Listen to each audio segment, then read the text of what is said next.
રાજકોટમાં ઇતિહાસનું સૌથી મોટું ડિમોલેશન જંગલેશ્વર વિસ્તારમાં ડિમોલેશનની કામગીરી શરૂ કરવામાં આવી છે।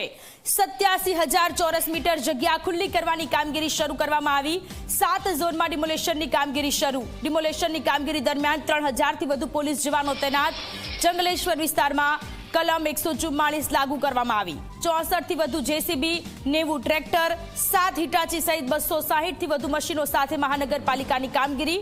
25 ડ્રોન કેમેરા અને 30 વોકી-ટોકી સેટ દ્વારા ચાંપતી નજર રાખવામાં આવી રહી છે। મહત્વનું છે કે આજે રાજકોટના જંગલેશ્વરમાં ચંડોળા તળાવ બાદ ગુજરાતના સૌથી મોટા ડિમોલેશનની કામગીરી કરવામાં આવી રહી છે। 1489 મકાનનું ડિમોલેશન કરવાની કામગીરી શરૂ કરવામાં આવી છે। આ માટે ચુસ્ત બંદોબસ્ત અને આધુનિક સાધનો સાથે કામગીરી પર નજર રાખવામાં આવી રહી છે। દર 2 કલાકે અપડેટ્સ સાથે ડ્રોન વિડીયો પણ જાહેર કરવામાં આવશે। આ ઓપરેશન માટે જુદી જુદી 7 ટીમો બનાવવામાં આવી છે। આ કામગીરી પૂર્ણ થવામાં અંદાજે 3 દિવસ જેટલો સમય લાગવાની પણ શક્યતાઓ વ્યક્ત કરવામાં આવી રહી છે। રાજકોટના જંગલેશ્વરમાં ઇતિહાસનું સૌથી મોટું ડિમોલેશન થવા જઈ રહ્યું છે। 87,000 ચોરસ મીટર જગ્યા ખુલ્લી કરવામાં આવશે। આ જગ્યા પર પહેલા કાચા મકાનો હતા, હવે પાકા મકાનો બનાવી દેવામાં આવ્યા છે। જો કે ત્યાં રહેતા લોકોની સાથે જ્યારે 24 કલાકની ટીમે વાત કરી ત્યારે લોકોનું દુઃખ દર્દ સામે આવતું હતું। એ લોકો કહી રહ્યા હતા કે લોકો જાય તો જાય ક્યાં, કારણ કે સરકાર દ્વારા એ લોકોને કોઈ વૈકલ્પિક વ્યવસ્થા કરવામાં નથી આવી। ત્યારે રાજકોટમાં ઇતિહાસનું સૌથી મોટું ડિમોલેશન। સંવાદદાતા ગૌરવ દવે આપણી સાથે રાજકોટથી લાઈવ જોડાયેલા છે। ગૌરવ, સવાલ એ થઈ રહ્યો છે કે રાજકોટમાં સૌથી મોટું ડિમોલેશન કરવામાં આવી રહ્યું છે। ઇતિહાસનું આ સૌથી મોટું ડિમોલેશન છે। સવાલ એ છે કે ત્યાં રહેતા લોકોને કોઈ વૈકલ્પિક વ્યવસ્થા નથી કરવામાં આવી। કેવી સ્થિતિ છે ત્યાં, અત્યારે કેવા પ્રકારની કામગીરી ચાલી રહી છે?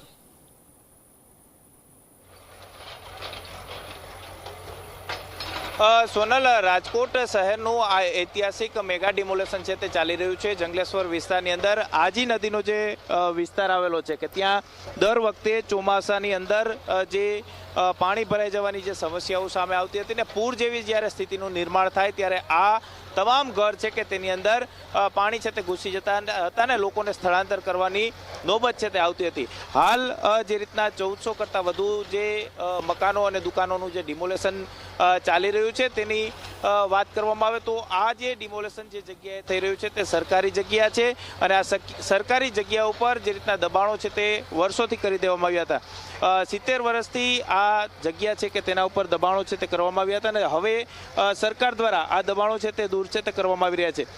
જંગલેશ્વર વિસ્તાર છે તે ગુનાહિત ઇતિહાસ ધરાવતો આ વિસ્તાર છે ને આ વિસ્તારની અંદર વર્ષોથી જે લોકો પોતાનો અડ્ડો છે તે જમાવી અને બેસી ગયા હતા અને ક્યાંક આ જે તમામ જે જગ્યા છે કે તેના ઉપર ગેરકાયદેસર પ્રવૃત્તિઓ છે તે ચાલતી હતી।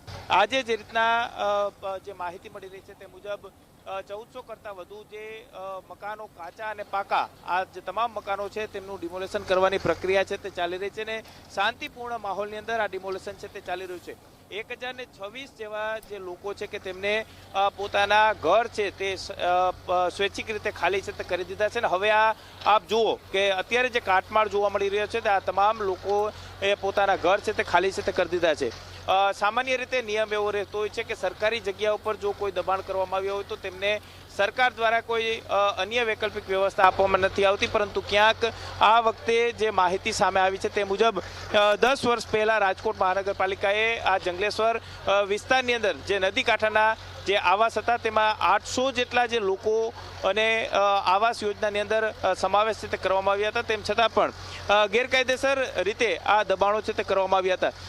87,000 ચોરસ મીટર જગ્યા છે તે અત્યાર સુધીમાં ખાલી કરવામાં આવશે અને ખાસ કરીને અંદાજિત 312 કરોડ રૂપિયાની આ જગ્યા છે તે ખાલી કરવામાં આવશે। આજી રિવરફ્રન્ટ અને ટીપીનો જે રોડ નીકળી રહ્યો છે ને તેને કારણે આ ડિમોલેશનની પ્રક્રિયા છે તે હાથ ધરવામાં આવી છે। કલેક્ટર અને રાજકોટ મહાનગરપાલિકાનું તંત્ર છે કે તેમના દ્વારા આ ડિમોલેશનની પ્રક્રિયા છે તે ચાલી રહી છે। તેમાં કલેક્ટર તંત્ર દ્વારા જે ડિમોલેશન કરવાની નોટિસો આપવામાં આવી હતી તે લોકોને 3 મહિનાનો સ્ટે છે તે આપવામાં આવ્યો છે, પરંતુ રાજકોટ મહાનગરપાલિકાએ આ ડિમોલેશનની કામગીરી છે તે શરૂ કરી દીધી છે। સમગ્ર જે પ્રક્રિયા ચાલી રહી છે તેની અંદર ખૂબ જ મોટા પ્રમાણમાં મશીનરીનો ઉપયોગ છે તે કરવામાં આવી રહ્યો છે। 64 જેસીબી, 90 ટ્રેક્ટર, 7 હિટાચી મશીન, 50 જેટલા બ્રેકર અને 42 જેટલા ગેસ કટર સહિત 260 જેટલી મશીનરીનો ઉપયોગ છે તે કરવામાં આવે છે. 25 ડ્રોન અને 30 જેટલા વોકી ટોકીથી સમગ્ર વિસ્તાર ઉપર નજર છે તે રાખવામાં આવી રહી છે.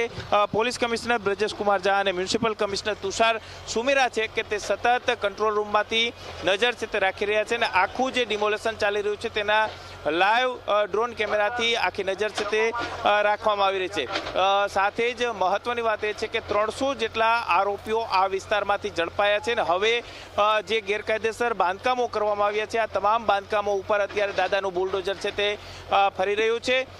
સતત આ જે ગેરકાયદેસર બાંધકામો કરવામાં આવ્યા ડિમોલેશનની પ્રક્રિયા અત્યારે જે ચાલી રહી છે તેના ઉપર રાજ્ય સરકાર પણ સીધી રીતે નજર છે તે રાખી રહી છે.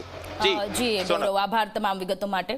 તો રાજકોટમાં ઇતિહાસનું સૌથી મોટું મેગા ડિમોલેશન હાથ ધરવામાં આવ્યું છે. લોકોએ શાંતિપૂર્ણ માહોલમાં સ્થળાંતર કરી લેતા અત્યારે ત્યાં ડિમોલેશન કરવામાં ઘણી બધી સરળતા તંત્રને પડી રહી છે.